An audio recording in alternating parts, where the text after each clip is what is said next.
बंधू आणि भगिनींनो, bank seeding डिसीडिंग कसे करायचे ते आपण या व्हिडिओमध्ये पाहणार आहोत. आजच्या व्हिडिओचा यूट्यूबवर शोधण्यासाठी नंबर आहे PS कॉमर्स स्पेस 29002. तर ह्या व्हिडिओमध्ये बँक सीडिंग किंवा डिसीडिंग म्हणजे काय, तर बँक आपल्याला बदलायची आहे. अगोदरची बँक जी आपण आधार कार्डला जोडलेली आहे ती आपल्याला चेंज करून दुसऱ्या बँकेला आपल्याला आधार कार्ड जोडायचं आहे किंवा आधार नंबर जोडायचा आहे. तर ती जी प्रोसेस आहे ती आपण या व्हिडिओमध्ये पाहणार आहोत. ज्यांनी माझा चॅनल अजूनपर्यंत सबस्क्राईब केलेला नाही, PS कॉमर्स या चॅनलला सबस्क्राईब करण्यासाठी लाईक बटनावर क्लिक करा. त्यानंतर रेड कलरमधील सबस्क्राईब शब्दावर क्लिक करा. त्याच्यासमोरील बेलच्या चित्रावर क्लिक करून ऑल या पर्यायावरती क्लिक करा. त्यामुळे आपल्याला माझ्या प्रत्येक नवीन व्हिडिओची नोटिफिकेशन आपल्या मोबाईलवर येण्यास सुरुवात होईल. चला तर मग आपल्या मुख्य व्हिडिओकडे. डाव्या बाजूच्या ज्या 3 लाईन्स दिसतात त्यावरती कोपऱ्यामध्ये जाऊन क्लिक करायचे आहे. त्यानंतर कस्टमर यावरती क्लिक करायचं आहे. त्यानंतर बघा भारत आधार सीडिंग इनेबल बेस यावर क्लिक करायचं आहे. पुढील प्रोसेस होण्यासाठी वेळ लागतोय आपल्याला. आता बघा इथे होमच्या खाली आहे आधार सीडिंग डिसीडिंग. तर ह्या आधार सीडिंग डिसीडिंग वरती क्लिक करायचं आहे. आता या ठिकाणी तुम्हाला तुमचा आधार नंबर टाकायचा आहे आणि नंतर सीडिंग वरती क्लिक करायचं. आधार नंबर टाकल्यानंतर सीडिंग वर क्लिक करा. त्यानंतर सिलेक्ट युअर बँक म्हणजे आपल्याला बदलायची म्हणून आता सिलेक्ट युअर बँक म्हटलेलं आहे. तर तुमची बँक कोणती आहे, तर बँक ऑफ महाराष्ट्र आहे. आता आपल्याला 3 ऑप्शन्स आहेत. फ्रेश सीडिंग तुम्ही पहिल्यांदाच बँक अकाउंट ओपन करता त्यावेळेस हे फ्रेश सीडिंग करायचं म्हणजे पहिलीच बँक असेल तुमची. दुसरं ऑप्शन आहे movement same bank with another account म्हणजे एकाच बँकेत म्हणजे महाराष्ट्र बँकेच आहे परंतु तुमचे 2 वेगवेगळ्या शाखांमध्ये तुमचे अकाउंट आहे. तर तुमचे बँक अकाउंट फक्त त्या ठिकाणी शाखा चेंज करायची.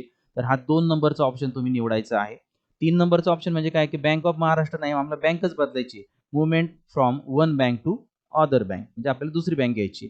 तर इथे 3 नंबरचा ऑप्शन आता मी तुम्हाला सिलेक्ट करून दाखवते. पहिले समज सांगितलंय, दुसरं पण कसं सांगितलंय. शाखा बदलायची असेल, बँक तीच ठेवायची असेल तर दुसरं आणि तिसरं मात्र मग बँक बदलायची असेल तर. त्यानंतर आता आपल्याला काय करायचंय, तुम्हाला जी बँक बदलायची तिचा अकाउंट नंबर या ठिकाणी टाइप करायचा आहे. आले का लक्षात? आणि तो अकाउंट नंबर 2 वेळा टाइप करायचा आहे, जो असेल तो. त्यानंतर इथे ऑप्शनवरती क्लिक करायचंय. HDFC बँक मी सिलेक्ट केलेली आहे. आता मला एका बँकेतून दुसऱ्या बँकेत जायचंय त्यामुळं हा तिसरा जो ऑप्शन आहे movement from one bank to other bank यावरती क्लिक करायचं आहे. आता तुम्हाला त्या बँकेचा तुमचा अकाउंट नंबर जो आहे, तुम्ही जी बँक सिलेक्ट केलेली आहे किंवा जी तुम्हाला आता सीडिंग करायची आहे म्हणजे बदलायची अकाउंट नंबर या ठिकाणी टाइप करायचा आहे. तो दोन्ही ठिकाणी सारखाच नंबर आपल्याला टाकायचा आहे. दोन्ही ठिकाणी टाकलेला नंबर सारखाच आहे एकदा खात्री करून घ्या. त्यानंतर या चौकोनावरती क्लिक करायचं आहे. टिक मार्क आली आहे पाहिजे. बॉक्स निळा दिसतो आपल्याला. त्यानंतर खाली आपल्याला कॅप्चा दिलेला आहे. तो कॅप्चा टाइप करा. 153327. सबमिट या बटनावरती क्लिक करायचं आहे. टर्म्स अँड कंडिशन दिसतात. वाचा, तुम्ही वाचायचे असतील तर काही हरकत नाही. त्यानंतर पुढे खाली जायचं आहे स्क्रोल करत करत. मोबाईल आणि कम्प्युटर दोन्हीवर तुम्ही ॲप्लिकेशन करू शकता. आता इथे ॲग्री अँड कंटिन्यू वरती क्लिक करायचं आहे. तुमच्या मोबाईलवर OTP पाठवला जाईल. तो OTP या ठिकाणी तुम्ही टाकायचा आहे. OTP बरोबर आहे का नाही ह्या आय वरती क्लिक करा. हा आयकॉन दिसतोय का डोळ्याचं चित्र, त्यावर क्लिक करून OTP चेक करू शकता. कन्फर्म वर क्लिक करा. बरोबर असेल तर. आता your Aadhaar number is currently map bank of Maharashtra. Please click to proceed with HDFC bank. म्हणजे माझं आता आधार कार्ड हे बँक ऑफ महाराष्ट्राला सध्या मॅप झालेलं आहे. आता आपल्याला HDFC बँकेला करायचं आहे.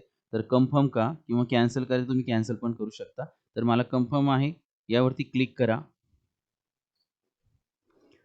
आता हे आपण जर OTP जो आहे कॅप्चा जो आहे टाकायचा आणि सबमिट करायचं. त्यानंतर आपलं बँक अकाउंट जे आहे ते काय होईल सीडिंग होईल म्हणजे एका बँकेतून दुसऱ्या बँकेला काय होईल कनेक्ट केले जाईल.